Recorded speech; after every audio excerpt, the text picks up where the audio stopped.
எனக்கு அன்பான நியோமேக்ஸ் மூத்த குடிமக்கள் மற்றும் இளைய குடிமக்கள் முதலீட்டாளர்கள் நலச்சங்கங்களின் உறுப்பினர்களே மற்றும் இந்த நிறுவனத்திலே முதலீடு செய்துவிட்டு எப்பொழுது தீர்வு கிடைக்கும் என்று காத்திருப்போரே, உங்கள் அத்தனை பேருக்கும் மூத்த குடிமக்கள் சங்கத்தின் தலைவராகிய சுந்தர் தியாகராஜனின் இனிமையான இரவு வணக்கங்கள்.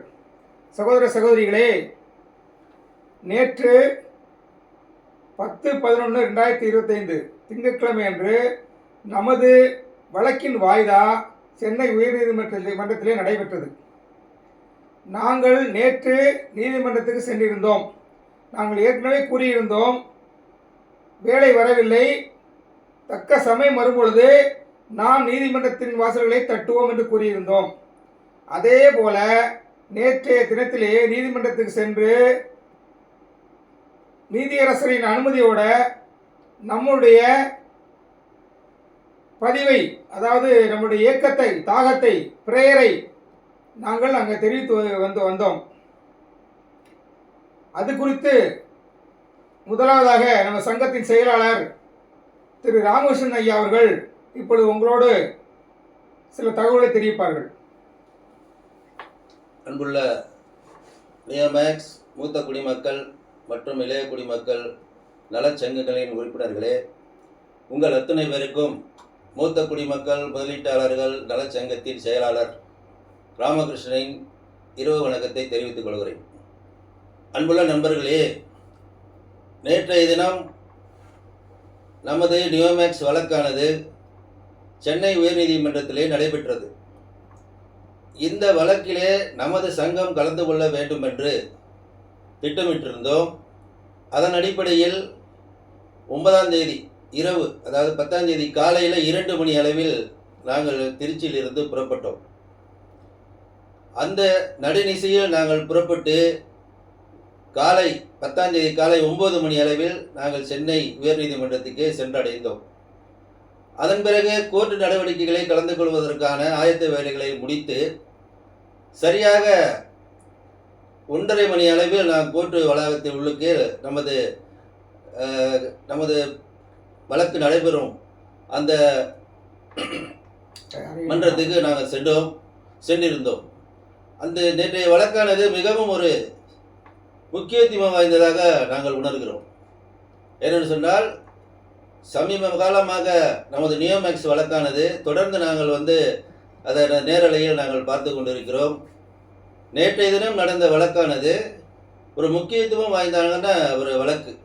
இதை பற்றி ஒரு சிறு விளக்கமாக நான் உங்களிடம் சொல்ல கடமைப்பட்டிருக்கின்றேன். நண்பர்களே, நமது நியோமேக்ஸ் நிறுவனத்திலே முதலீடு செய்துவிட்டு தீர்வுக்காக நாம் இப்பொழுது காத்து கொண்டிருக்கிறோம். இந்த வழக்கு தொடர்ந்து நடைபெற்று கொண்டிருக்கிறது. நமது சங்கமும் அதை கண்காணித்து கொண்டிருக்கிறோம். சுமார் இந்த புகார் அளித்ததிலே 99% அந்த முதலீட்டாளர்கள் எல்லோரும் ஒற்றுமையாக இருந்து தீர்வு கிடைக்க வேண்டும் என்று நாம் போராடி கொண்டிருக்கிறோம். இதெல்லாம் உங்களுக்கு நன்றாக தெரியும். இப்படி இருக்கும் இந்த வேளையிலே ஒரு சிறு கும்பல் இது செட்டில்மெண்ட் கிடைக்கக்கூடாது என்பதற்காக சில குள்ளநெறி வேலைகளை செய்து கொண்டு இந்த செட்டில்மெண்ட் எப்படியாவது தடுத்துடணும் அப்படின்னு சொல்லிட்டு வேலை செஞ்சுக்கிட்டு இருக்கிறாங்க. அது நேற்று நீதிமன்றத்திலே அது பிரதிபலித்தது. நாங்கள் நேராகவே அதை பார்த்தோம். இந்த சமயத்தில் தான் நமது சங்கமும் நமது முதலீட்டாளர்களுக்கு எப்படியேனும் தீர்வை பெற்றுக் கொடுத்து விட வேண்டும் என்ற ஒரு நல்ல நோக்கத்தோடு நானும் தலைவர் அவர்களும் நேற்று உயர் நீதிமன்றத்திற்கு சென்றிருந்தோம். அந்த நிகழ்வுகள் அனைவுமே சில பேர் நீங்களும் நேரலையாக பார்த்திருக்க கூடும். அந்த குள்ளநெறி வேலைகள் செய்வது யார் என்று சொன்னால், சில வழக்கறிஞர்கள், ஒரு சில வழக்கறிஞர், அது கூட சிலர்னு சொல்லக்கூடாது, அந்த யூடியூப் நடத்துகிறவர், இவர் எப்படியாவது இது செட்டில்மெண்ட் நடந்துருச்சுன்னா அவர் பாக்கெட்டுக்கு பணம் போகாது, சம்பாதிக்க முடியாது அப்படிங்கிற அந்த ஒரு கெட்ட நோக்கத்தோட ஒவ்வொரு வழக்கையும் இவர் நமது நியோமேக்ஸில் நடந்தக்கூடிய ஒவ்வொரு வாய்தாவிலையும் இவர் உள்ள புகுந்து ஏதாவது ஒரு கலாட்டை பண்ணிக்கிட்டு இருக்கிறாரு. அது நேற்று நேராகவே நாங்கள் பார்த்தோம். அந்த அடிப்படையில் தான் நாங்கள் இந்த நேற்று நடந்தது ஒரு முக்கியத்துவம் வாய்ந்ததாக நாங்கள் கருதுகிறோம். மேலும் சொல்ல வேண்டும் என்று சொன்னால், நேற்றைய வழக்கானது நமது தொடர்ந்து கடந்த வாய்தாவிலே அந்த முடிவை எட்டாமல் அடுத்த வாய்தா போட்டிருந்தார். அந்த கேஸ் நடத்தாமல் புதிதாக ஒரு கேஸை கொண்டு வந்து உள்ள திணிச்சாங்க. அது என்னன்னு சொன்னாக்க, திரு முத்துக்குமரன் அவர் மீது ஒரு புதிதாக ஒரு எஃப்ஐஆர் பதியப்பட்டு அந்த வழக்கை வந்து நேற்று முழுக்கவே அதான் ஓடிக்கிட்டு இருந்துச்சு. ஏன்னா அது ஒரு முக்கியமான வழக்கு. அந்த வழக்கை ஏன் இதில் வந்து சேர்த்துருக்காங்கன்னு சொன்னால், அதன் மூலம் எப்படியாவது இந்த செட்டில்மெண்ட்டை தடுத்து விடலாம் அப்படின்னு சொல்லிட்டு சிலர் இந்த வேலைகளை செஞ்சுருக்காரு. அதில் முக்கியத்துவம் வாய்ந்தவர் அந்த வழக்கு போட்டவர், அதுக்கு வழக்கறிஞர் வந்து அழகர்சாமி அவர் தான், எம் அழகர்சாமி. அவர் வந்து பார்த்தீங்கன்னா இந்த பக்கம் ஒரு பக்கம் வந்து இந்த பாதிக்கப்பட்டவர்களுக்காக நிற்கிறாரு, பேசுகிறேன்றாரு. இன்னொரு பக்கம் வந்து குற்றம் சுமத்தப்பட்டவர்கள், அதாவது இந்த நிறுவனத்திலே ஆர்ஹெச்ஆ இருந்து டிஹெச்ஆ இருந்து சில 300 கோடி ரூபாய்க்கு மேலே அவங்க வசூல் பண்ணி இந்த நிறுவனத்தில் கொடுத்துருக்காங்க. அவர்களுக்கு ஆதரவாக அவங்க வாதாட வர்றாரு. அது எங்களுக்கு வந்து ஒரு பெரிய சாக்காக இருந்துச்சு. அதையே நீதிபதி அவர்களும் கேட்டார். நீங்கள் என்ன குற்றவாளிக்கும் வாதாடுறீங்க, இங்கே பாதிக்கப்பட்டவர்களுக்கும் வாதாடுறீங்க, எந்த பக்கம் நீங்கள் இருக்கிறீங்க அப்படின்னு சொல்லி நேரடியாகவே அவர் கேட்டார் நீதிபதியார். இது வந்து ஒரு பெரிய எல்லா வக்கீல் எல்லாருமே ஒரு நகைச்சுவையாக போயிடுச்சு. அவரும் ரொம்ப சேமாயிட்டார். ஏன் சொன்னால் இது நடக்கக்கூடாத ஒரு இது. நேற்று நடவடிக்கை பார்த்தீங்கன்னா கிட்டத்தட்ட 3 மணி நேரம் நடந்திருக்கு கோர்ட்டு.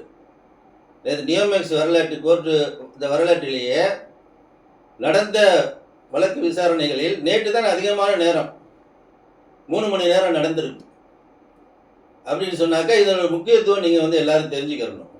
அந்த சமயத்தில் தான் நமது சங்கமும் நமது முதலீட்டாளர்களுக்கு, மூத்த குடிமக்கள், இளைய குடிமக்கள் மற்றும் பாதிக்கப்பட்டவர்கள், பெண்கள், கணவனை இழந்தவர்கள், ஏழைகள், விளிம்பு நிலையில் உள்ளவர்கள் எல்லாரும் இருக்கிறாங்க. இதில் முதலீட்டு செஞ்சுட்டு இன்னைக்கு 5 லட்சம் 1 லட்சம் போட்டவங்களாம் இன்னைக்கு வெளியில் காத்துக்கிட்டு இருக்காங்க. இந்த வேலையெல்லாம் விட்டுட்டு அவங்களுக்கு வந்து இந்த புதுசாக எடுத்த கேஸை தான் பெருசாக கொண்டு வராங்க. அந்த சமயத்தில் நாங்கள் போயிட்டு இதென்ன கேஸ் வந்து வேறு மாதிரி போகும் போல இருக்கு, இந்த செட்டில்மெண்ட் தள்ளி போயிடும் அப்படிங்கிற அது அச்சம் எங்களுக்கு வந்துச்சு. எனக்கும் தலைவர்களுக்கும் 2 நாளாக பேசிகிட்டு இருக்கோம். இந்த கேஸ் வந்து திசை மாறி போகிறதுக்கான வேலைகளை செஞ்சுக்கிட்டு இருக்காங்க. இதை விடக்கூடாது. நமது சங்கமும் மற்ற சங்கங்களையும் இணைத்து நாம் வந்து இதை தடுக்கணும் அப்படிங்கிற நல்ல ஒரு நோக்கத்தில் தான் நேற்று வந்து முக்கியத்துவம் வாய்ந்த அந்த கோர்ட்டு நடவடிக்கையில் நாங்கள் கலந்துக்கிட்டோம். அதில் தலைவர் அவர்களுக்கும் நல்ல ஒரு வாய்ப்பை கொடுத்தார். அதை தலைவர் அவர்கள் வருமா சொல்லுவார். அதை நமது நிறுவனத்தின் வழக்கறிஞர்கள் கூட செட்டில்மெண்ட்டை நோக்கி தான் எல்லாம் போயிட்டு இருக்காங்க. யாரும் செட்டில்மெண்ட் கொடுக்கக்கூடாது, கிடைக்கக்கூடாது அப்படின்னு சொல்லிட்டு நிறுவனமும் சரி, நிறுவனத்தை வாதாடுகிற வழக்கறிஞர்களும் சரி, சங்கங்களும் சரி, எல்லாரும் செட்டில்மெண்ட்டுக்காக தான் அங்கே பேசுகிறாங்க. அவர்களுக்கு தான் நீதிபதி அவர்களும் ஆதரவு கொடுக்குறார். செட்டில்மெண்ட் எப்படியாவது முடிச்சிடணும்னு சொல்லிட்டு நீதிபதி அவர்களும் முழுமூச்சாக வேலை செஞ்சுக்கிட்டு இருக்காரு. நாங்கள் பார்த்து 3 மணி நேரம் உட்காந்துருக்கிறார். கேட்கக்கூடிய வழக்கறிஞர்கள் எல்லாரும் சுற்றி சுற்றி கேள்வி கேட்குறாங்க, எல்லாரும் பேசுகிறாங்க. எல்லாத்துக்கும் பொறுமையாக பதில் சொல்கிறாரு. ஒரு சிறந்த நீதியரசர் நமக்கு கிடைச்சிருக்காருன்னு சொல்லிட்டு நம்ம ஆரம்பத்திலேருந்தே சொல்லிக்கிட்டு இருக்கோம். அதை நேற்று வந்து நாங்கள் நேரடியாகவே பார்த்தோம். ரொம்ப எப்படியாவது அவர் நமக்கு செட்டில்மெண்ட் பண்ணி கொடுத்துருவார் அப்படிங்கிற ஒரு நம்பிக்கை நேற்றைய அந்த வழக்கு நடந்ததை பார்த்து நாங்கள் புரிஞ்சுக்கிட்டோம். மற்ற விஷயங்கள் நிறைய இருக்குது, அதை பற்றி தலைவர் அவர்களும் பேசுவார்கள். எல்லாரும் என்ன புரிஞ்சுக்கணும்னு சொன்னாக்க, இப்போ ஒரு நல்லபடியாக போயிட்டு இருக்க இந்த செட்டில்மெண்ட்டுக்கான அந்த வழக்கை திசை மாற்றி இது எப்படி கிடைக்கக்கூடாது அப்படிங்கிற உள்நோக்கத்தோட சிலர் பண்ணுறாங்க. சிலர் அதற்காக நமது முதலீட்டாளர்களும் அவர்களுக்கு கொஞ்சம் பேர் போய் சப்போர்ட் பண்ணுறாங்க. புரியாமல் போயிட்டு இருக்கிறாங்க. ஏதோ அவங்க தான் வந்து எல்லாம் வாங்கி கொடுத்துட்ற மாதிரியும் கோர்ட்டு நடவடிக்கை நடந்துக்கிட்டு இருக்கு. கோர்ட்டு மூலமாக தான் நமக்கு கிடைக்க போகுது. ஆனால் இவங்க தனிப்பட்ட முறையில் வட்டி, மெச்சூரிட்டி, அதுக்கான நம்ம சொல்கிறார் வழக்கறிஞர் அழகர்சாமி, இதெல்லாம் நாங்கள் வாங்கி கொடுத்துருவோம்னு சொல்கிறாங்க. இதை நம்பியே வந்து நிறைய பேர் அவர்கிட்ட பின்னாங்க போகிறாங்க. நிறைய பேர் போகல. கிட்டத்தட்ட ஒரு 60,000 பேர் புகார் கொடுத்துருந்தாங்கன்னு சொன்னால் ஒரு 1000 பேர் அதுக்குள்ளே தான் இருப்பாங்க. அவங்களுக்கு ஒரு அறியாமையின் காரணமாக அல்லது ஏற்கனவே அவருக்கு பணம் கொடுத்துருந்ததன் காரணமாக அவர் கூட போகிறாங்க. அது நிச்சயமாக அவரால் அதை வந்து செஞ்சு கொடுக்க மாட்டார், ஏமாத்த தான் பார்ப்பார். ஏன்னு சொன்னால் எங்கள் சங்க விஷயத்திலேயே அவர் வந்து பொய் தான், நேற்று அவர் நிறைய பொய் தான் பேசினார். அது கோர்ட்டில் வந்து நீதியரசர் கேட்ட கேள்விக்கு இருந்தாலும் சரி எல்லாத்துக்குமே பொய்யான பதிலை தான் சொல்லிக்கிட்டு இருந்தார். நமது சங்கத்தில் கூட என்னையும் தலைவர் அவர்களையும் கெட்ட வார்த்தையில் பேசியிருந்தார். காலையிலேருந்து நல்லா யூடியூப்லாம் பேசுவாருங்க. சாயந்தரம் ஆனால் கொஞ்சம் சரக்கு போட்டு யாரையாவது முக்கியமாக அவருக்கு யாரையாவது கேட்டிருந்தாங்கன்னு சொன்னால், கேள்வி கேட்டிருந்தாங்கன்னு சொன்னால், அவங்களுக்கு ஒரு 10 மணிக்கு மேலே எழுப்பி கெட்ட வார்த்தையில் பேசுகிறது. உலகத்தில் என்னென்ன கெட்ட வார்த்தை இருக்கோ எல்லாம் அவருக்கு தெரியும். அதை பற்றி பேசியிருக்கார். அப்படியாப்பட்ட ஒரு வழக்கறிஞர் தான் இந்த கேஸுக்கு வந்து நிற்கிறார். அவர் எப்படி அவர் வந்து மக்களுக்கு நல்ல செஞ்சு கொடுப்பாரு? அதை பற்றி நாங்கள் வந்து நீதியரசரிடம் அந்த பேசின ஆடியோவை வந்து நாம் சமர்ப்பிச்சிருக்கோம். பேசுனா அவர் இந்த மாதிரியெல்லாம் பண்ணிக்கிட்டு இருக்கிறாரு, இவர் வந்து மக்களுக்கு நல்லது செய்ய போகிறது இல்லை. அது சில வழக்கறிஞர்கள் கூட அவர் நேரடியாகவே சொன்னாங்க, இவரால தான் கெடுத்துக்கிட்டு இருக்கு, இந்த செட்டில்மெண்ட் ஆனது தள்ளி போகிறதுக்கு இவர் ஒரு காரணம் அப்படிங்கிறத கூட பதிவிட்டிருக்காங்க. இதே மாதிரி வந்து நம்ம ஒருத்த பெற்றோரை வந்து நிறைய நாங்கள் வச்சுருக்கோம் எடுத்து. இந்த வழக்கறிஞர்கள் பேசுகிற பேச்சுக்கள், இவர் இந்த சங்கத்திற்கு எங்களை செயலாளர் அவர்களையும் தலைவர் அவர்களையும் குடும்பத்திலாம் இழுத்து கெட்ட வார்த்தையில் பேசுனதை இன்னும் ஒரு பென்ட்ரைவில் நிறைய வச்சுருக்கோம். யார் யாருக்கு கொடுக்கணும் அப்படின்னு சொல்லிட்டு ஒரு தீர்மானமாக எடுத்து அதை கொண்டே கொடுப்போம். ஏன்னு சொன்னால் நாங்கள் இவ்வளோ நாள் சொல்லலைங்க. ஒரு 1.25 வருஷம் ஆச்சு அந்த கேஸு அவர் பேசி. நாங்கள் இது வரைக்கும் சொல்லலை. ஏன்னு சொன்னால் செட்டில்மெண்ட்டுக்கு இது தடையாக இருக்கும், இந்த நேரத்தில் இதை மாதிரி சொல்லக்கூடாது அப்படின்னு சொல்லிட்டு ஆரம்பத்தில் அப்படி தான் அவர் எங்ககிட்ட வந்தார். நான் செட்டில்மெண்ட்டுக்கு உதவி செய்கிறேன், நிறுவனத்தின் செட்டில்மெண்ட்டுக்காக நான் உதவி செய்கிறேன், எப்படியாவது இந்த செட்டில்மெண்ட்டை வாங்கி கொடுக்கறதுக்கு உதவி செய்கிறேன்னு சொன்னதின் அடிப்படையில் நாம் போயிட்டு நாங்களும் வாபஸ் வாங்க சொல்லி சிலர் மூலம் எங்களுக்கு முக்கியமானவர்களின் மூலம் எங்களுக்கு கேட்டுக்கிட்டார். நாங்கள் முடியாதுன்னு தான் சொன்னோம்.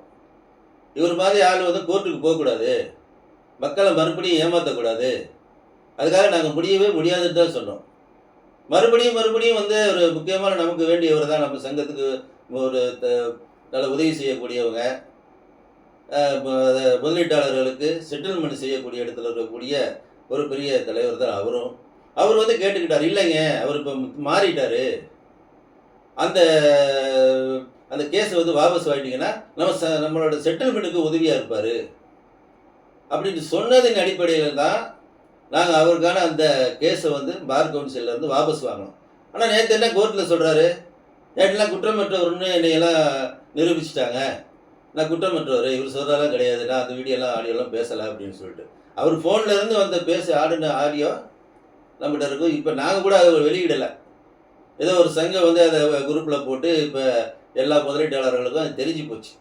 இதெல்லாம் கேட்குறாங்க எங்களுக்கு ஃபோன் பண்ணி, நாங்கள் அவ்வளோ தூரம் கெட்ட வார்த்தையில் பேசிக்காரு, நீங்கள் ஒன்றுமே பண்ணலை, அவர் ஏதாவது பண்ணியிருக்கலாமே, நீங்கள் வந்து கேஸ் போட்டு உள்ள தள்ளியிருக்கலாம், எது வேணாலும் பண்ணியிருக்கலாமே அப்படின்னு. நாங்கள் அதெல்லாம் நடந்து முடிஞ்ச கதை, நாங்கள் எல்லாமே பண்ணணும், செட்டில்மெண்ட்டுக்கு உதவி செய்கிறேங்கிற ஒரு சொன்ன ஒரே காரணத்தினால தான் நாங்கள் அந்த கேஸை வாபஸ் வாங்கினோம் அப்படின்னு இன்றைக்கி நாங்கள் சொல்லியிருக்கோம். அதுதான் உண்மை. அவர் மேலே கேஸெல்லாம் வந்து குற்றமற்றவர் அப்படின்னு சொல்லிட்டு பார் கவுன்சிலையோ அல்லது திருச்சியில் போட்ட போலீஸ் ஸ்டேஷனில் போட்ட கேஸையோ வந்து க்ளோஸ் பண்ணலை. நாம் ஒரு கருணை அடிப்படையில் வந்து நம்ம வந்து அதை வாபஸ் வாங்கணும். அந்த அடிப்படையில் தான் அவர் இன்றைக்கி கருப்பு கோட்டை போட்டுட்டு வந்து இந்த முதலீட்டாளர்களுக்கு செட்டில்மெண்ட் கிடைக்கக்கூடாது அப்படின்னு சொல்லி புது கேஸாக கொண்டு வந்து உள்ள தள்ளிக்கிட்டு, அதாவது நீதிமன்றத்திலையும் ஒரு அவமரியாதை தான் அவருக்கு. நல்ல மக்களுக்கு செட்டில்மெண்ட்டை வாங்கி கொடுத்தாருன்னா ஒரு நல்ல வழக்கறிஞர் அப்படின்னு சொல்லிட்டு பேர் வாங்கலாம். என்னத்தை சம்பாரித்து என்ன பண்ண போகிறாரு? நல்லவராக சம்பாரிச்சுட்டு போய், நீ படிச்சிருக்கிற வழக்கறிஞராக இருக்கிற, நிறைய கேஸ் வருது, நல்லா சம்பாதிங்க. இவரோட நோக்கமே இந்த மாதிரி நொடிச்சு போன கம்பெனிகளில் போயிட்டு அது உள்ளே நுழைஞ்சு அதை எப்படியாவது அதில் இருந்து சம்பாதிக்கலாம் அப்படிங்கிற ஒரு நோக்கத்தில் தான் ஆரம்பத்துலேருந்து பண்ணுறாரு. நல்ல கேஸுக்கு இவர் போயிருக்காரா? ஏதோ ஒரு கேஸ் கிட்ட காட்ட சொல்லுங்கள். சிவகாசின்னு ஒரு ஜெயலட்சுமின்னு சொல்லிட்டு ஒரு பாலியல் வன்கொடுமை கேஸ், அதுக்கு இவர் அட்டன் பண்ணவர். எல்ஃபின்கிற ஒரு கம்பெனி நொடிச்சு போச்சு, அதில் வாங்கி கொடுத்துட்டாரா? எல்ஃபின்ல இவர் தான் வக்கீல், அவளுக்கு வந்து எல்ஃபின்ல ஏதாவது வாங்கி கொடுத்துருக்காரா? எதுவுமே கிடையாது. இப்போ நியமேஷுக்கு வந்து வாங்கி கொடுப்பேன், இவரால் யாராலையும் வாங்கி கொடுக்க முடியாது. நீதியரசர் பரத சக்கரவர்த்தியாவை ஒரே நாள் தான் முடியும். அதுக்காக தான் நாம் போராடிக்கிட்டு இருக்கோம். புகார் கொடுத்த 99% முதலீட்டாளர் வந்து இந்த சங்கங்களில் இணைஞ்சி ஒரே ஒற்றுமையாக இன்றைக்கி வந்து போராடிக்கிட்டு இருக்கிறோம். இந்த முதலீடுகளை வாங்கணும்னு சொல்லிட்டு அதை கெடுக்கிறதுக்கு தான் வந்து இந்த மாதிரி வழக்கறிஞர்கள்லாம் வந்து சில பேர்கிட்ட காசை வாங்கிட்டு நிற்கிறாங்க. இது நல்லா நீங்கள் புரிஞ்சுக்கோங்க. அது அடுத்தபடியாக நம்ம வந்து கோர்ட்டில் வந்து நமக்கு நீதியரசர் ஒரு நல்ல வாய்ப்பு கொடுத்தாரு. நம்மளோட மூத்த குடிமக்கள் சங்க தலைவர் அவர்கள் அது வந்து ரொம்ப முயற்சி பண்ணார். கையை தூக்கி காட்டிக்கிட்டே இருந்தார் நீதிபதி அவர்கிட்ட. வேறு யாருக்கும் அனுமதி கொடுக்கல. வழக்கறிஞர்களுக்கு மட்டும்தான் பேச அனுமதி இருந்துச்சு. ஒரே ஒரு நபருக்கு நேற்று வந்து பேச அனுமதி கொடுத்தாருன்னா நமது தலைவர் சுந்தர் தியாகராஜன் அவருக்கு தான். அதை பற்றி நமது தலைவர் அவர்கள் விரிவாக சொல்லுவார். அப்படின்னு தெரிவிச்சுக்கிட்டு அந்த என்னோட உரையை நான் வந்து சிறிதாக முடித்துக்கிறேன். டைம் இருந்தால் நான் மறுபடியும் பேசுகிறேன். நன்றி.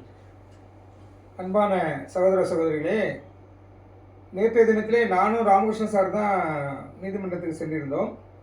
இப்பொழுது நம்மோடு நமது ஜூனியர் சிட்டிசன் சங்கம் இருக்கு இல்லையா, அதனுடைய பொருளாளர் அசோக்குமார், தம்பி அசோக்குமார் அவர்கள் மிகவும் ஆர்வமாக இருந்தார். வழக்கிலே நானும் வந்து கலந்து கொண்டிருக்கிறேன் என்று. அவர் இப்பொழுது நமது இல்லத்திற்கு வந்திருக்கிறார்கள், நமது நிலையத்துக்கு வந்திருக்கிறார்கள். அவர்களையும் வரவேற்று அவர்களுடைய சந்தேகங்களை தீர்க்கும் விதமாக அவரோடு பேசுவோம். வாங்க தம்பி அசோக்குமார்.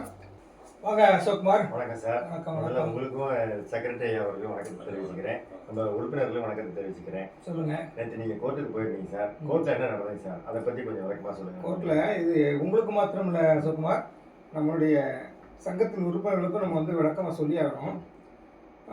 நண்பர்களே, சகோதர சகோதரிகளே, நேற்றைய தினத்திலே சுமார் 2:15 மணிக்கு, சரியாக 2:15 மணிக்கு நமது வழக்கு எடுக்கப்பட்டது. ஆரம்பத்தில் எப்பொழுதுமே பிபி அவர்கள் தான், அரசாங்க வக்கீல் தான் முதல்ல பேசுவார்கள். முதலில் நேற்றைய தினத்திலே முதலில் நியோமாக்ஸ் நிறுவனத்தின் வழக்கறிஞர் திரு யோகேஷ் கண்ணா அவர்கள் தனது வாதத்தை முன்வைக்க தொடங்கினார்கள். அவர்கள் இப்பொழுது பதியப்பட்டுள்ள 1/2025 வழக்கினை எஃப்ஐஆர் கொடுத்து பேச ஆரம்பித்தார்கள். அதாவது இந்த நிறுவனத்திலே ஆர்எச்சாக இருந்து நன்கு சம்பாதித்திருப்பார் கண்டிப்பாக. கள்ளக்குறிச்சியை சேர்ந்த திருமுருகன் என்பவர் அரசு பள்ளியிலே வேலை செய்கிறார். அவருடைய மனைவி அவர் தனியார் பள்ளியிலே கவர்மெண்ட் எய்டட் ஸ்கூலில் அவர் வேலை செய்கிறார் என்று தெரிய வருகிறது. அவர் சிஹெச்சாக பணிபுரிந்திருக்கிறார் இந்த நிறுவனத்திலே. 2 பேரும் லீடர்ஸாக இருந்து கொண்டு இந்த நிறுவனத்தில் சம்பாதித்தவர்கள். அவர்கள் இப்பொழுது மீண்டும் எங்களிடத்தில் பணத்தை வாங்கி ஏமாற்றி விட்டது நிறுவனம். முத்துக்குமரன் வங்கி கணக்குக்கு நாங்கள் பணத்தை செலுத்தினோம், பணத்தை அனுப்பினோம் என்று சொல்லி புகார் அளித்திருக்கிறார்கள். அது குறித்து யோகேஷ் கண்ணா அவர்கள் தன் வாதத்தை தொடங்கிய பொழுது இடையிலே அரசு வழக்கறிஞர் குறுக்கிட்டு, இந்த மாதிரி மீண்டும் அவர்கள் வந்து ஏமாற்ற தொடங்கியிருக்கிறாங்க, இதே தொழிலை செய்து ஏமாற்றி இருக்கிறார்கள் அப்படி என்று அவருடைய வாதத்தை முன்வைத்தார்கள். இதுக்கு இடையில் பார்த்தீங்கன்னா நமது பங்காளி சகோதரர் திரு யூடியூபர் அழகசாமி அவர்கள் இந்த நிறுவனத்திலே எப்படியேனும் செட்டில்மெண்ட் வரக்கூடாது என்ற நோக்கத்திலே அவர் அந்த சங்கீதா என்ற சிஹெச் சொன்ன இல்லையா, சங்கீதா என்கிற நபருக்காக, அதாவது அவர் தான் புகார் கொடுத்துருக்கிறார். சங்கீதா என்பவர் தான் புகார் கொடுத்துருக்கிறார். கணவர் வந்து அரசு பள்ளியில் வேலை செய்யலாம், அவருக்கு இந்த புகார் கொடுத்துருக்காரு, என் கணவர் ஏமாற்றிட்டாங்க அப்படிங்கிற மாதிரி அவர் வழக்கு தொடுத்திருக்கிறார், புகார் கொடுத்துருக்கிறார். அவர் வந்து அவர் அந்த சகோதரிக்காக வாதாட வந்திருக்கிறார் என்பதை நாங்கள் அங்கு சென்ற பிறகுதான் புரிந்து கொண்டோம். அதன் பிறகு எனக்கு இருப்பு கொள்ளவில்லை. அதன் பிறகு நிறையா வக்கீல்கள் பேசினாங்க. சீனியர் கவுன்சில்ஸ் முத்துக்குமரன் சார்பாக ஒருவர் வந்து வழக்காடினார், அவர் வாதத்தை முன்வைத்தார்கள். அனைவருமே, அதாவது இது வந்து வரலாற்று நிகழ்வு என்றே சொல்லலாம். இதை ஆன்லைன் மூலமாக கண்டவர்கள் கொடுத்து வைத்தவர்கள், நேரிலே கண்டவர்கள் மிக மிக கொடுத்து வைத்தவர்கள். நீதியரசர் அவர்கள் எல்லாருடைய வாதத்தையும் கேட்டார்கள். நான் முழுசாக உள்ளே போக விரும்பலை, அது வந்து ரொம்ப லாங் டியூரேஷன் ஆகிடும். ஏன்னா 3 மணி நேரம் வழக்கு நடந்தது. முதலில் நிறுவனத்தின் வழக்கறிஞர் யோகேஷ் கண்ணா அவர்கள் பேசினார்கள், தன் வாதத்தை வைத்தார்கள். அதற்கு பதிலடியாக பிபி அவர்கள் தன்னுடைய வாதத்தை வைத்தார்கள், அரசு வழக்கறிஞர். அதன் பிறகு அதாவது புகார் அளித்தவர் சங்கீதாவின் சார்பாக லாயர் அழகசாமி அவர்கள் தனது வாதத்தை வைத்தார்கள். இடையிலே ஒரு முக்கியமான ஒரு நபர், அதாவது லாயர் சகோதரி ரஜினி மேடம், அவருடைய வாதம் நேற்று வந்து ரொம்ப சிறப்பாக இருந்தது தொடர்களே. நான் வந்து மனசார அவங்களை வந்து கை கொடுத்தே நான் பாராட்டிட்டேன். அந்த அளவுக்கு நல்லா பேசினாங்க. அது ஒரு ஹைலைட்டாக சொல்லணும்னாக்கா, ஒரு வழக்கறிஞர் இந்த நிறுவனத்துக்கு துபாயிலெல்லாம் சொத்துக்கள் வாங்கி வைத்திருக்கிறார்கள், அதெல்லாம் அட்டாச் பண்ணணும் அப்படின்னு பேசினார். நாங்களும் என்ன சொன்னோம்னா, நாங்கள் எல்லாம் கண்காணித்து கொண்டு இருக்கிறோம். துபாயிலேருந்து எடுத்து கொடுங்க, அட்டாச் பண்ணிக்கலாம் அப்படின்னு சொல்லி எங்களுக்குள்ள நாங்கள் பேசிகிட்டு இருந்தோம். ரஜினி மேடம் அவர்கள் அருமையான ஒரு கருத்தை சொன்னார்கள். இங்கே இருக்கிற நாங்குநேரில் இருக்கக்கூடிய 40 ஏக்கர் சொத்தை வந்து அட்டாச் பண்ண மாட்டேங்கிறாங்க, நாங்களும் பலமுறை சொல்லிட்டோம். இவங்க எங்கே போய் துபாயில் உள்ள சொத்தை போய் அட்டாச் பண்ண போகிறாங்க அப்படின்னு சொன்னார்கள். மேலும் அவர்கள் இந்த தீர்வு நடக்கக்கூடாது என்று சொல்லி இஓடபிள்யூ சார்ந்தவர்கள், குறிப்பாக ஏடிஜிபி அவர்கள் முட்டுக்கட்டையாக இருக்கிறார், அவர் தான் இந்த மாதிரி வேலையெல்லாம் செய்துட்டு இருக்கார் அப்படின்னு அவர்கள் தன்னுடைய வாதத்தை வைத்தார்கள். இது நமக்கு ஒன்றும் பெரிய அளவிலே உடன்பாடு இல்லை. என்னென்று சொன்னால், இஓடபிள்யூ துறையினர் அவர்களுடைய பணியை சிறப்பாக செய்கிறார் என்று நாங்கள் ஆரம்பம் முதலே சொல்லி வருகிறோம்.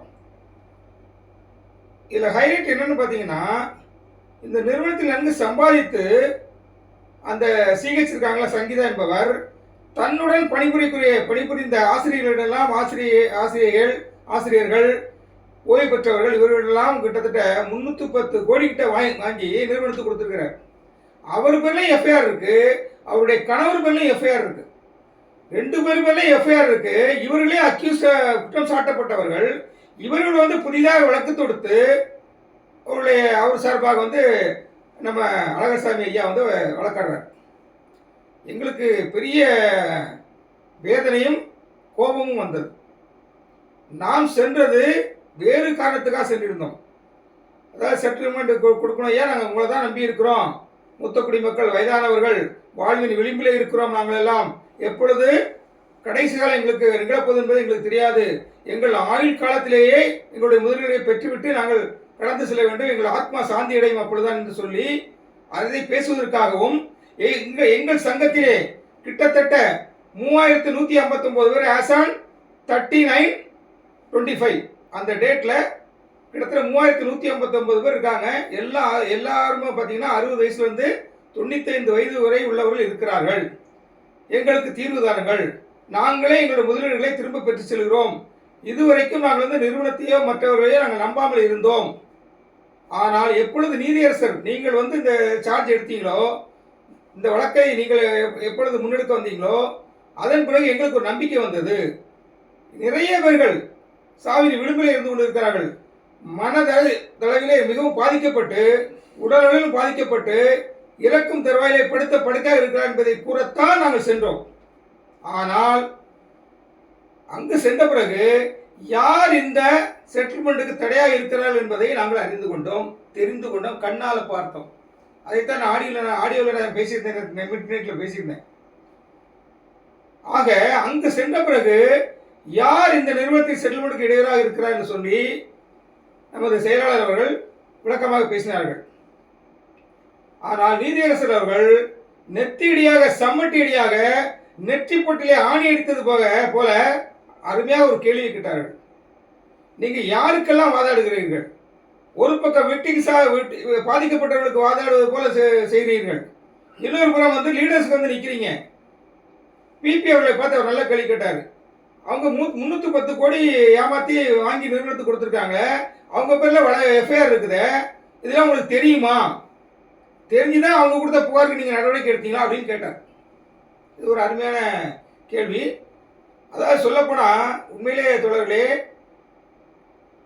மயிலாள் என்று சொல்லுகிறார்கள் அல்லவா, அதற்கு 100க்கு 100 பொருத்தமானவர் தான் இறை தூதர் பரத் சக்கரவர்த்தி அவர்கள், நீதியரசர். அதாவது அந்த இடத்துல பார்த்தீங்கன்னா நிறுவனத்தின் சார்பாக வழக்காடுறதுக்கு லாயர்கள் வந்திருக்கிறாங்க, பாதிக்கப்பட்ட அதாவது கைது செய்யப்பட்ட முத்துக்குமரன் சார்பாக வாதாடுவதற்கு சீனியர் கவுன்சிலாம் வந்து நிற்கிறாங்க, மென்பொருள் தயாரிப்பதற்காக எம்ஸ்டார் அசோசியேஷன் இல்லையா, அவர்களுக்காக வாதாடுவதற்காக வச்சு வந்திருக்கிறாரு. இந்த புகார்தாரர்கள் இப்போ நிறுவனத்தின் தீர்வுகளை கெடுக்க வேண்டும் என்று இருக்கிறார்கள் அல்லவா, RH and CH, Thirumurugan and Sangeetha கோஷ்டி, அவர்கள் சார்பாக யூடியூபர் அழகசாமி நிற்கிறார். அவர் அழகசாமி பிபிக்கு பாயிண்ட்ஸ்கள் எடுத்து கொடுக்குறாரு. அவர் ஒருவேளை பிபிஆர் நினைக்கிறாரு என்னமோ தெரியல. அடுத்து இவர் யாருக்கெல்லாம் வாதாடினார் என்பதை நம்ம செயலாளர்கள் சொன்னார்கள். சிவகாசி ஜெயலட்சுமி வழக்கு எல்லாருக்கும் தெரிஞ்சிருக்கும். போலீஸ் டிபார்ட்மெண்ட்டில் உள்ளவர்களை ஏமாற்றி தனது அழகை காண்பித்து ஏமாற்றி பணம் பறித்தவர் ஜெயலட்சுமி. அது உங்களுக்குலாம் தெரியும். அந்த வழக்கில் அவருக்காக வாதாடியவர் தான் இந்த அழகசாமி அவர்கள். இல்லை நாங்கள் யூடியூப்லலாம் இருக்குது, நாங்கள் கேள்விப்பட்டிருக்கோம். அது உண்மைதான். இப்பொழுது இந்த நபர் இந்த ஆர்ஹெச்என் சிஹெச் இருக்காங்கல்ல, அவங்களுக்காக வாதாட நிற்கிறார். இதை பார்த்த பிறகு எங்களுக்கு ரத்தம் சூடாகிவிட்டது. உண்மையில் தொடர்களே, அப்பொழுதுதான் நான் கிட்டத்தட்ட ஒரு 10 முறையாவது கைகளை உயர்த்தியிருப்பேன்.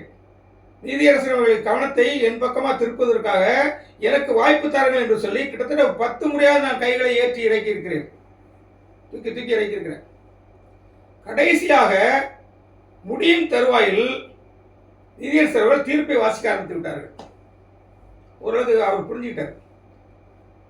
அதாவது நிறுவனத்துக்காக வாதாட்ட வழக்கறிஞர் இருக்காங்க, ஒவ்வொருத்தருக்காக வழக்காடுறதுக்கு வழக்கறிஞர்கள் இருக்கிறாங்க. ஆனால் நான் சொல்லுகிறேன், பாதிக்கப்பட்ட நமக்காக கிட்டத்தட்ட 60,000 பேர் இருக்காங்க இல்லையா, புகார் கொடுத்துருக்கோம் இல்லையா, அந்த 60,000 பேர் சார்பாக வாதாடியவர் நீதியரசர் என்று நான் சொல்வேன். பெருமைப்படணுங்க, சந்தோஷப்படணும். எனக்குலாம் அப்படி சொல்லுவேன், எனக்கு புல்லரிக்குது. ஒரு நீதிபதி அவர்கள் பாதிக்கப்பட்ட மக்களுக்காக அவரே போய் நிறைய கேள்விகளை கேட்டார்கள். எங்களெல்லாம் உள்ளம் பூரிப்படைந்தது. இதுதான் அசோக்குமார். நான் சுருக்கமாக சொல்லிட்டேன், ரொம்ப சொல்ல வேண்டாம். அது நடந்தது நம்ம ரொம்ப உள்ளே போய் சொன்னோன்னா அதில் சில தவறுகள் வந்துடக்கூடாது. லாயர் அழகசாமி அவர்களை பற்றி எங்களுக்கு நன்கு தெரியும். அவர் not at all a lawyer, he is a liar, பொய்யின் பிதாமகன். அவர் இப்படி இந்த மாதிரி அந்த நிறுவனமாவது பேரலைஸ் ஆயிடுச்சுனாக்கா அங்கே உள்ள பூந்து அந்த முதலீட்டாளர் மத்தியில் குழப்பத்தை உருவாக்கி ஆட்களை பிரித்தெடுத்து ஒருவருக்கு சண்டை மூட்டி விட்டு பணம் சம்பாதிப்பதற்கென்று இந்த வேலைகளாம் செய்து நிறுவனத்தாரோடு கைகோர்க்க முடியாவிட்டால் அவர் இப்படி முதலீட்டாளர்களை திருப்பி விட்டு நிறுவனத்துக்கு எதிராக திருப்பி விட்டு குழப்பம் செய்கிற நபர் என்பதை நாங்கள் கண்கூடாக அன்று நேற்று கண்டோம். மக்கள் பார்த்துட்டு அவர்கிட்ட போகாம கொஞ்சம் ஒதுங்கி அது நம்ம சொல்ல முடியாது. ஏன்னா அவர் எங்களை நம்மளை குற்றப்படுத்துறது என்னன்னா, இவங்க போர் கொடுக்காம தடுத்தாரு இவரு அப்படின்னு என்ன சொல்றாரு. நான் என்ன சொல்றேன் தோழர்களே, புகார் கொடுங்கன்னு சொல்றது இந்த நபர் யாரு? இந்த நபர் யாரு? இங்க உள்ள சங்கங்களுக்கு ஏதாவது தலைவராக இருக்காரா, அல்லது இந்த நிறுவனத்தில் முதலீடு பண்ணியிருக்காரா? இந்த நபருக்கு அந்த உரிமை இருக்கும் பொழுது என்னுடைய சங்கத்தின் உறுப்பினர்களுக்கு நான் சில கருத்துக்களை சொல்வதற்கு எனக்கு உரிமை இருக்கிறதா இல்லையா? சிந்தியுங்கள் தோழர்களை, சிந்தியுங்கள். அதனால அசோக்கு இந்த மாதிரி நடந்தது. நான் சுருக்கமாக சொல்லி முடிச்சேன், ரொம்ப நீளமாக போகண்டாங்கிறதாக. கேள்வி சார், சொல்லுங்க. இப்போ 10 முறை கை உயர்த்தி உங்களுக்கு வாய்ப்பு கேட்டதா சொன்னீங்கல்ல, அந்த வாய்ப்பு கொடுத்தாங்களா? நீங்க என்ன கேட்டீங்க அதை பத்தி? சரி, நான் அதை சொல்றதுக்கு மறந்துட்டேன். எனக்கு வாய்ப்பு கொடுக்கப்பட்டது. எப்படி கொடுத்தாருன்னா, கடைசியில் தீர்ப்பு எழுத ஆரம்பிச்சிட்டார். தீர்ப்பு வாசித்துக் கொண்டிருக்கும் பொழுதே அது ஒரு வாய்ஸ் டைப்பிங்.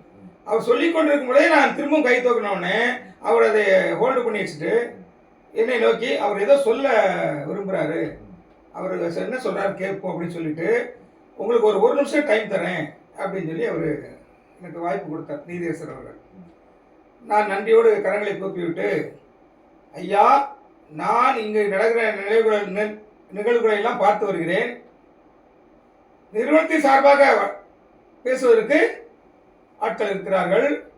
இப்பொழுது புகார் கொடுத்திருக்கிறார்கள் அல்லவா, அவர்களுக்கு சார்பாக பேசுவதற்கு ஆட்கள் இருக்கிறார்கள். ஆனால் எங்கள் சங்கத்தில், நான் மூத்த குடிமக்கள் சங்கத்தின் தலைவராக இருக்கிறேன், சுந்தர் தியாகராஜனுடைய பெயர்.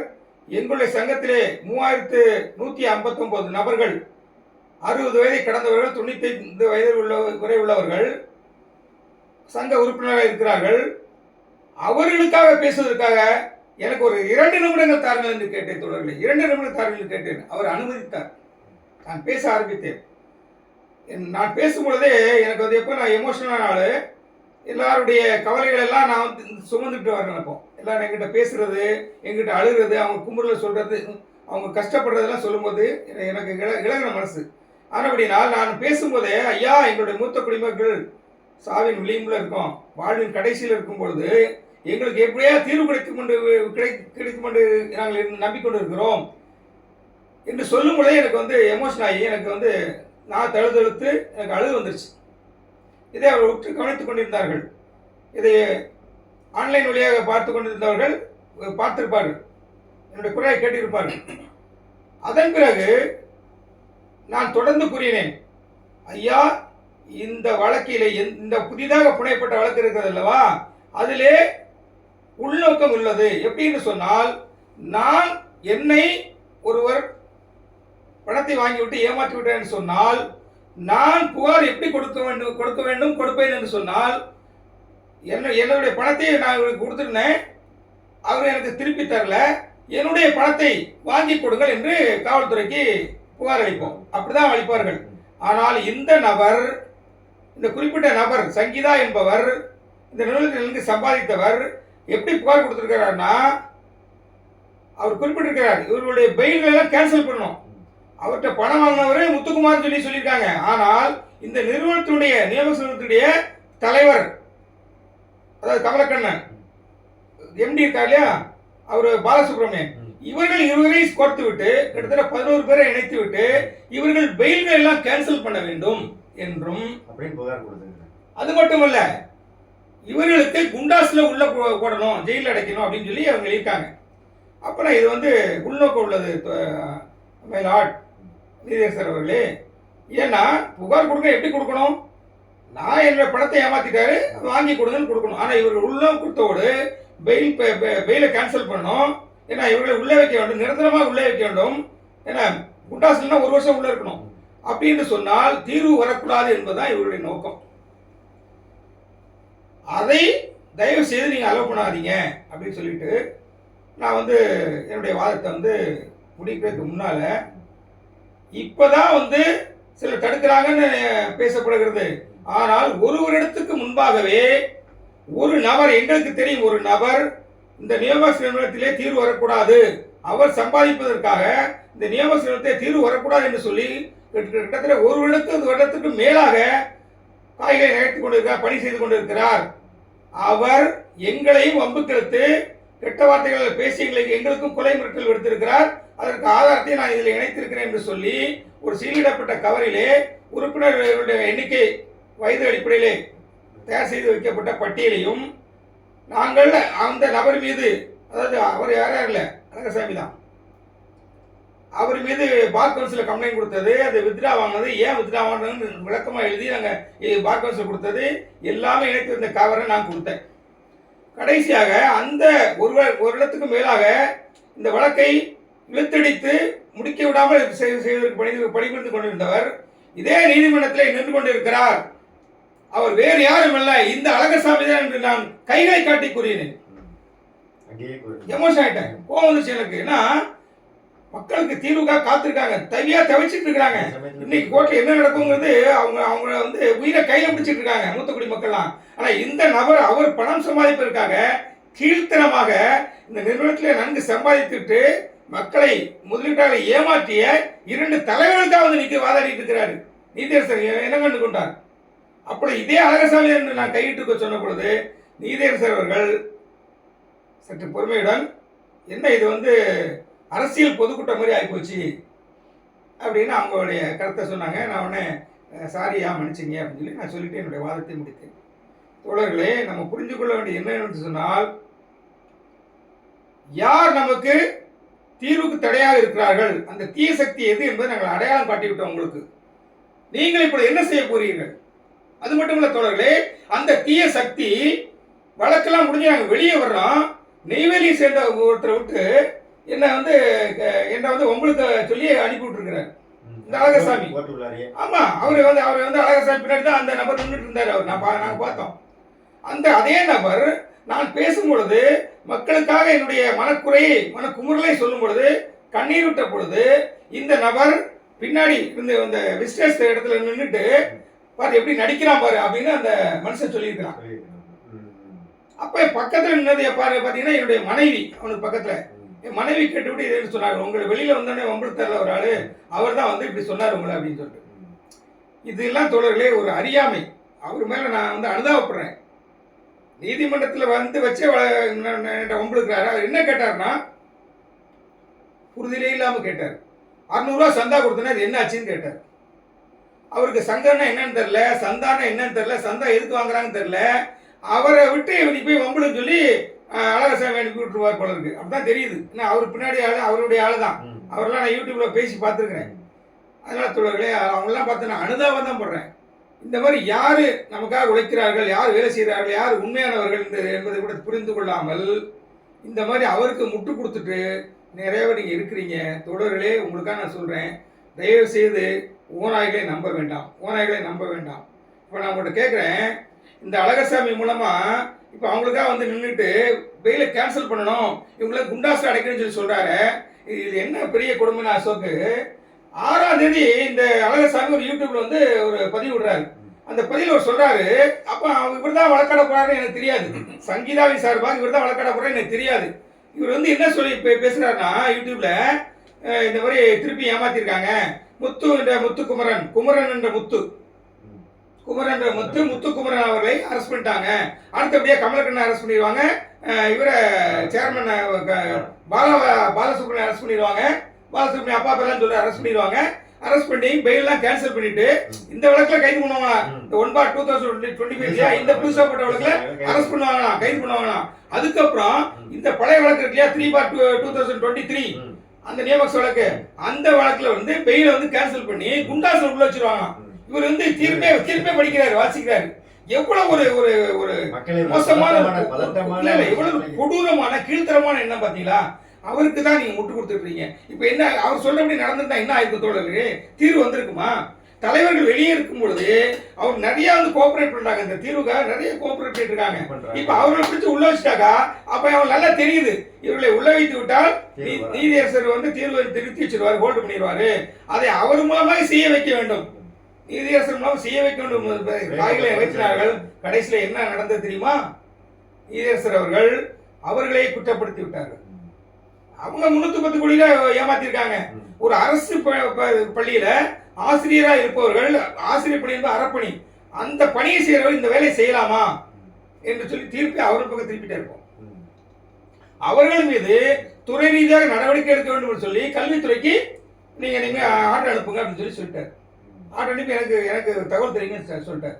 கல்வித்துறை அவங்க வேலை பார்க்குற இதுக்கே வந்து நீங்க வந்து புகார் அளிச்சிருங்க, இந்த மாதிரி பண்ணிருக்காங்கன்னு சொல்லிட்டு. இப்ப என்ன ஆகும்? நிச்சயமா அவங்களை வந்து சஸ்பெண்ட் பண்றதுக்கு வாய்ப்பு இருக்கு. நமக்கு அது விருப்பம் அல்ல தோழர்களே, நமக்கு அது விருப்பம் இல்லை. நான் ஒரு ஆசிரியர், எங்க குடும்பத்தில் பார்த்தீங்கன்னா எங்க அப்பா ஆசிரியர், என் தங்கைகள் 2 தங்கைகளும் ஆசிரியர், நானும் ஆசிரியரா பணி செய்தவன், ஆசிரியர் குடும்பத்தை தான். அந்த மாதிரி ஒருத்தருடைய வாழ்வு வந்து சீரழி இருக்கு, நாங்க வந்து விரும்ப மாட்டோம். அதனால என்ன பண்ணலாம்? இப்போ அவருமே நடவடிக்கை எடுப்பாங்க.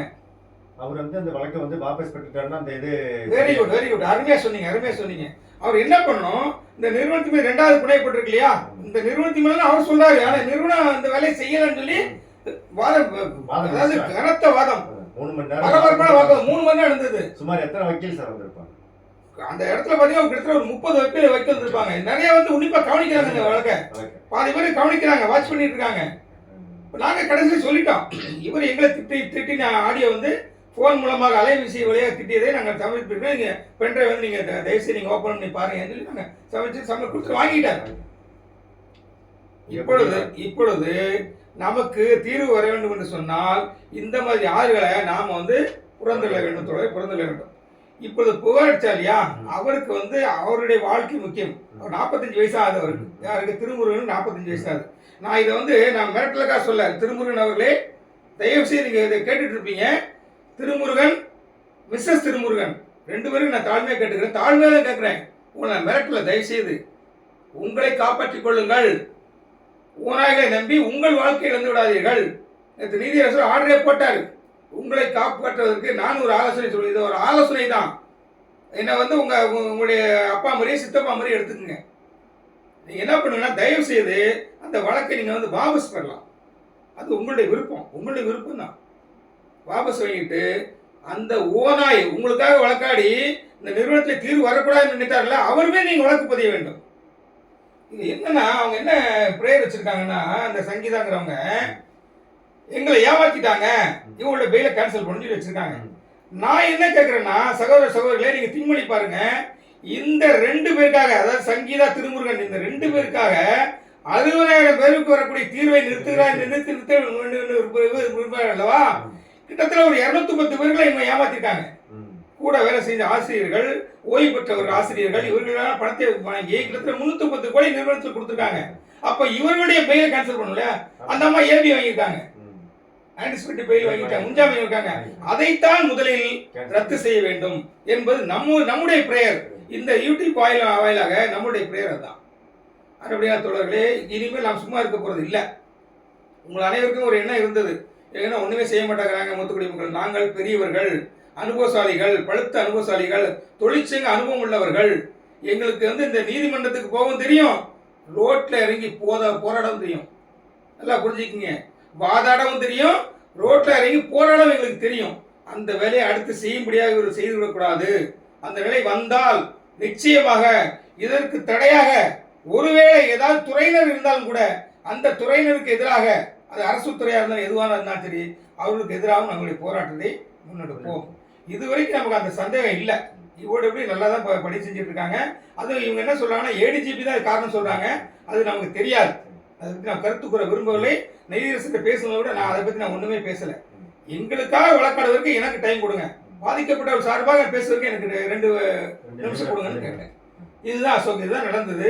அதனால சகோதர சகோதரிகளே, இந்த இதில் நல்ல ஒரு முடிவு வரும்னு நினைக்கிறேன். அதான் என்ன நடக்கும்னு சொன்னால், அதை நீங்களும் தெரிஞ்சுக்கிங்க. என்ன நடக்கும்னு சொன்னால், இந்த வழக்கு மதுரையிலே பதியப்பட்டதுனால் டேன்பிட் கோர்ட்டில் இருக்கிறதுனால அங்கே ஒரு பெட்டிஷன் சப்மிட் பண்ண சொல்லிட்டு இந்த வழக்கை நீதியரசர் பரத செக்ரட்டரி அவரிடம் டிரான்ஸ்ஃபர் பண்ணிட்டாங்கன்னா இந்த எஃப்ஐஆர் நிச்சயமாக இவர் ஸ்குவாஷ் பண்ணி விடுவார் என்று நாம் விரும்புகிறோம். அவர்கிட்ட மன்றாடி கேட்டுக் கொடுக்கிறோம். ஏனென்று சொன்னால், இவர்கள் வெளியிலே இருந்தால்தான் தீர்வு கிடைக்கும். இது எல்லா லாயர்ஸும் வாதிட்டாங்க. அதாவது நிறுவனத்துக்கு ஆதரவாக இருக்கிறவங்களும் சரி, எதிராக இருந்தவங்களும் சரி, எல்லாருமே இதுதான் தெரிவிச்சாங்க, எக்ஸப்ட் அழகர்சாமி. அதாவது ஒரு ஸ்டேஜை பார்த்தீங்கன்னா, அவர் பேர் அரசு வழக்கறிஞர் பேர் முனிப்பராஜ். அவர் அவரே உணர்ந்து கொண்டார். எங்களெல்லாம் பேசுறதுக்கு அவர் அலோவ் பண்ணார். அவருக்கு நான் இந்த வேலையில் நான் நன்றி தெரிவிச்சுக்கிறேன். முனிப்பராஜ் சார் அவருக்கு நான் நன்றி தெரிவிச்சுக்கிறேன். அரசு வழக்கறிஞர் அவர் தான் முதல்ல பேசுவார். இன்னைக்கு வித்தியாசமாக யோகேஷ் கண்ணா அவர்கள் பேசினார்கள். அனைவருடைய வாதமும் பாராட்டத்தக்கதாக இருந்தது. அதனால் குறிப்பிட்டு சொல்ல போனால் அரசு வழக்கறிஞர் நம்மளுடைய நம்ம இவங்க முத்துக்குமார் கட்சியாளர் நம்ம ரஜினி மேடம் அவர்கள், உண்மையில எனக்கு அவங்களோட ரஜினி மேடத்தோட ஃபேனாவே நான் ஆயிட்டாங்க. லாவணியா பேசும்போது அவங்களுக்கு கண்ணில் தண்ணி இருந்துச்சு. உண்மையிலே உணர்ச்சிவசமான அதை மக்கள் படுறத நேரடியா பாக்குறவங்களுக்கு அந்த வலி வேதனை தெரியும். இப்படி பணம் என்று இந்த அலைகிற பேய்களுக்கு அந்த வலியும் வேதனையும் தெரியாது. அதனால எல்லா போராட்டத்துக்கும் நம்ம இனிமேல் ரெடியா இருக்கிறோம். இனிமேல் அடுத்த கட்ட போராட்டம் தான். அதுக்குனால நாங்கள் பயப்படல. அதாவது ஒரு சிலர் என்ன கேட்குறாங்க, நீங்கள் இவ்வளோ தூரம் தைரியமாக போய் கோர்ட்டில் பேசியிருக்கீங்க, எந்த ஈஓடபிள்யூ யாருக்கு எதிராக பேசல. இந்த நிறுவனத்தில் தீர்வுக்காக யார் இருக்கிறாங்களோ, அது குறிப்பாக ஒரு தீய சக்தியை கண்டுபிடிச்சாச்சு. அது அழகசாமி நான் பயங்கரமாக குற்றம் சாட்டிட்டேன்.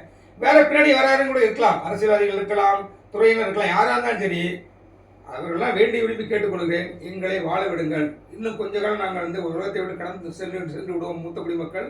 அதற்கு முன்பாக எங்களுக்கு தீர்வுபடுத்திக்கு உதவி செய்யுங்கள். மாறினால் கண்டிப்பாக நாங்கள் சாகும் முறை உண்ணாவிரதம் இருக்கவோ, வீதியில் இறங்கி போராடவும் நாங்கள் தயங்க மாட்டோம். நாங்கள் போராட்டத்துக்கு பயந்தவர்கள் அல்ல, சிறை செல்லும் பயந்தவர்கள் அல்ல. ஒருவேளை இந்த சுந்தர் தியாகராஜன் ஜெயிலில் வைக்கணும் அப்படின்னு நினைச்சீங்கன்னா, நான் உங்களோட ஒரு ரிக்வஸ்ட் வைக்கிறேன். சுந்தர் தியாகராஜன் உள்ள வச்சுட்டாக்க தீர்வு கிடைச்சுன்னு சொன்னா தாராளம் வாங்க, என்னை கைது பண்ணிட்டு போவாங்க, நான் ரெடியா இருக்கேன். தீர்வு வரணும். அடிக்கடி முந்தைய நான் பேசியிருக்கேன், ஆடியெல்லாம் பேசியிருக்கிறேன். இது என்ன கைது பண்ணா தீர்வு கொடுக்குறேன்னு நீங்க சொல்லிட்டீங்கன்னாக்கா நான் தாராளமாக உள்ள போக தயாரு. மக்களுக்கு தீர்வு கிடைக்கும், அது ஒன்றே எனக்கு போதும். அதனால அசோக்கு கண்டிப்பாக நல்லது நடக்கும். இந்த எஃப்ஐஆர் ஸ்குவாஷ் ஆகும்னு நாங்கள் நம்புகிறோம். அவ்வளோதான். அவர் மாதிரி உள்ளே வச்சுருவாங்க அப்படிலாம் நாங்கள் தீர்ப்பு சொல்ல மாட்டோம். நாங்கள் அப்படி நடக்கும்னு நம்புகிறோம், நம்மளுடைய பிரேயரை வைக்கிறோம். அவ்வளோதான் தோழர்களே. நம்ம எல்லாருமே கடவுளை வேண்டிக்கிங்க, நிச்சயமாக நல்லது நடக்கும். இவருக்கு வெளியே இருக்கணும், இவங்களை காப்பாற்றவங்க நம்ம என்ன இல்லைங்க. யாரும் உப்பத்தினவன் தண்ணி குடிச்சே ஆகணும், தப்பு செஞ்சோம் தண்டனை அனுபவிச்சே ஆகணும். நான் அடிக்கடி சொல்லுவேன், பல்லு இருக்கிற பட்டாணி சாப்பிடான்னு சொல்லி சொல்லுவாங்க, சிலர் நிறைய சொல்லுவாங்க. ஆனால் உங்க காசுல சாப்பிடுங்கடா, உங்க காசுல பட்டாணிங்க சாப்பிடுங்கடா அப்படின்னு நான் பல வரை சொல்லியிருக்கேன். இது நான் சொல்றது சேர்மனுக்கும் பொருந்தும், கடைசியில் இருக்கிற எஸ்ஹெச்சுக்கும் பொருந்தும். எனக்கு எல்லாரும் ஒண்ணுதான். சேர்மன் ஒன்று தான், கடைசியில் எஸ்ஹெச் ஒன்று தான். உங்கள் சொந்த காசில் வாங்கி பட்டாணி சாப்பிடுங்க. பல்லு இருக்குங்கிறதுக்காக அடுத்தவங்க காசில் பட்டாணி வாங்கி சாப்பிடாதீங்கன்னு கேட்டுக்கொண்டு தயவு செய்து நிறுவனத்தாருக்கு இவங்க இந்த இடத்துல ஒரு எச்சரிக்கை விடுறேன். நான் நிறுவனத்தார் எல்லா வழிகளிலும் மக்களுக்கு தீர்வு எடுக்க உதவி செய்ய வேண்டும். இதுவரை உதவி செஞ்சுட்டு வராங்க. இன்னும் இந்த மாதிரி ஏதாவது வழக்கில் சிக்கிட்டு இந்த மாதிரி ஏதாவது அவர்கள் ஒருவேளை ஏதாவது செய்து கொண்டு திரும்பி வேலை செஞ்சுட்டு இருந்தாங்கன்னா நிச்சயமாக நாம் அவர்களை எதிர்த்து அவர்கள் அலுவலகத்தை முற்றுகை போராட்டம் நடத்துவோம் என்று நான் இந்த வேளையில் எச்சரிக்கை விடுகிறேன். நிறுவனத்துக்கும் எச்சரிக்கை விடுகிறேன். நான் முதலீட்டாளருக்காக நிற்கிறாள் நான். அதனால் நிறுவனத்துக்கும் எச்சரிக்கை விடுகிறேன். இந்த வழக்கை முடிக்கக்கூடாது, தீர்வு வரக்கூடாது என்று சொல்பவர்களுக்கு நான் எச்சரிக்கை விடுகிறேன். யாராக இருந்தாலும் சரி, அது அழகசாமியாக இருந்தாலும் சரி, கமலக்கண்ணா இருந்தாலும் சரி, பாலா இருந்தாலும் சரி, உங்களை முற்றுகையிடுவதற்கு நாங்கள் தயாராகி விட்டோம். எங்களுக்கு உயிர் பெரிதில்லை. எல்லாம் கேட்குறாங்க எப்படி தைரியமாக செய்யுங்கன்னு. எங்களுக்கு இழப்பதற்கு ஒன்றுமில்லை. உயிரை தவிர, உடம்பிலே உயிரை தவிர எங்களுக்கு வேறு ஒன்றுமே இல்லை. எங்களிடம் பணத்தை இழந்து விட்டோம், ஓய்வுகால பயனெல்லாம் இழந்து விட்டோம். இருக்கிறது உயிர் ஒன்று தான். அந்த உயிர் கொடுக்குறவங்க தயாராகிட்டோம். அதுக்காக எந்த போராட்டம் சந்திக்க தயார். சகோதர சகோதரிகளே, நிச்சயமாக தீர்வு நல்ல தீர்வு கிடைக்கும். அமைதியாக இருங்கள். நீங்கள் அமைதியாக இருங்கன்னு அடிக்கடி சொல்லுவேன். நாங்கள் அமைதியாக இருந்தோம். வேலை கோர்ட்டுக்குள்ளே போனோமா இல்லையா, நாங்கள் சொன்னபடி நடந்தோமா இல்லையா. பொறுமை வேண்டும். பொறுத்தார் பூமி ஆழ்வார். தீதும் நன்றும் பிறர் தர வாரா. நன்றி தோழர்களே. நன்றி நன்றி நன்றி.